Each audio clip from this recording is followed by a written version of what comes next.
Pertanyaan yang pertama, apakah benar kalau di Muhammadiyah tidak mempermasalahkan tahlilan? Yang dimasalahkan adalah ngutangnya. Baik, ini pertanyaan pertama. Harus dibedakan tahlil dengan serangkaian acara tahlilan.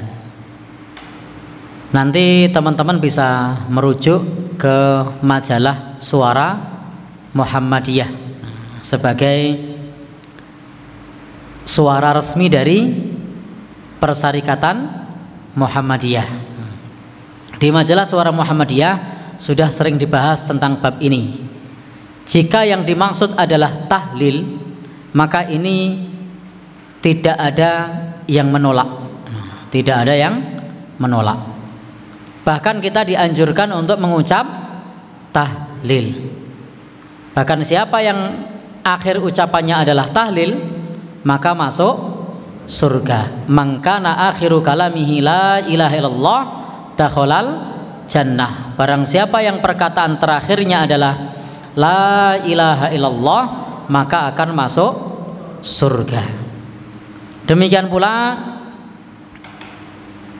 ketika kita membahas mengenai masalah tahlil, tahlil ini termasuk cabang keimanan yang paling tinggi.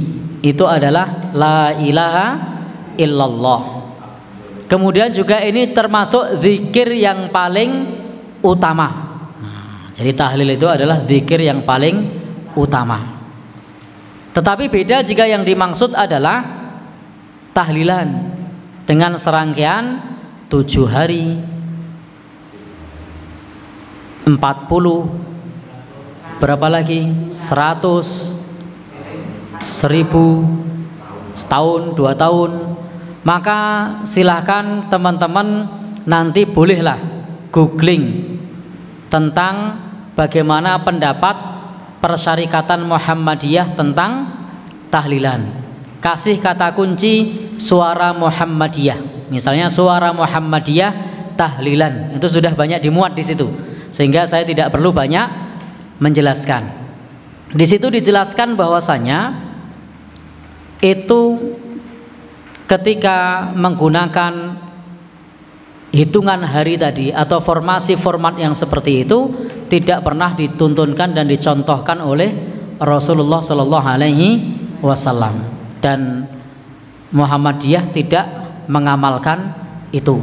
Tapi kalau tahlil, ya tahlil itu berpahala, tetapi dengan tadi hitungan-hitungan tertentu, dengan cara-cara tertentu, dengan syarat-syarat tertentu, dengan formasi tertentu, bahkan dengan beberapa jenis makanan tertentu, maka itu tidak direkomendasikan. Nanti silahkan teman-teman bisa googling langsung, karena Suara Muhammadiyah ini ada edisi online-nya.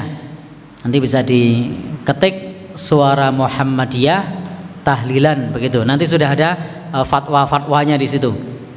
Kalau nanti khawatirnya saya dikira mengada-ada. Jadi yang formasi seperti itu saja tidak boleh, apalagi yang ngutang-ngutang itu lebih-lebih lagi tidak boleh. Nanti bisa dicek sendiri. Kemudian yang kedua tadi apa?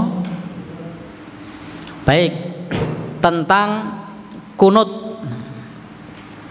Sesungguhnya ini adalah persoalan khilafiyah. Ulama berbeda pendapat tentang masalah ini. Di Tarjih Muhammadiyah itu sudah jelas bahwasanya terkait dengan kunut itu hadisnya dhaif. Karena hadisnya dhaif terkait kunut subuh, maka Muhammadiyah tidak mengamalkan kunut subuh. Jadi Muhammadiyah tidak mengamalkan kunut subuh. Nanti jenengan masih bisa pula kalau kurang yakin, karena majalah Suara Muhammadiyah ada edisi online-nya, itu bisa googling lagi Suara Muhammadiyah kunut subuh. Nah, itu nanti akan ada pembahasannya di situ. Kenapa tidak mengamalkan kunut subuh? Karena bagi Majelis Tarjih Muhammadiyah bahwa kunut subuh hadis-hadisnya itu dhaif. Karena hadisnya dhaif, maka tidak bisa diamalkan. Meskipun demikian, kita mengakui bahwasanya ini adalah ranah perbedaan pendapat di kalangan para ulama. Tetapi putusan tarjih sudah jelas bahwasanya itu hadisnya dhaif, sehingga warga Muhammadiyah tidak mengamalkan kunut. Wallahu alam bishawab. Tetapi ingat ya, kalau ada yang beda pendapat, kita saling menghormati.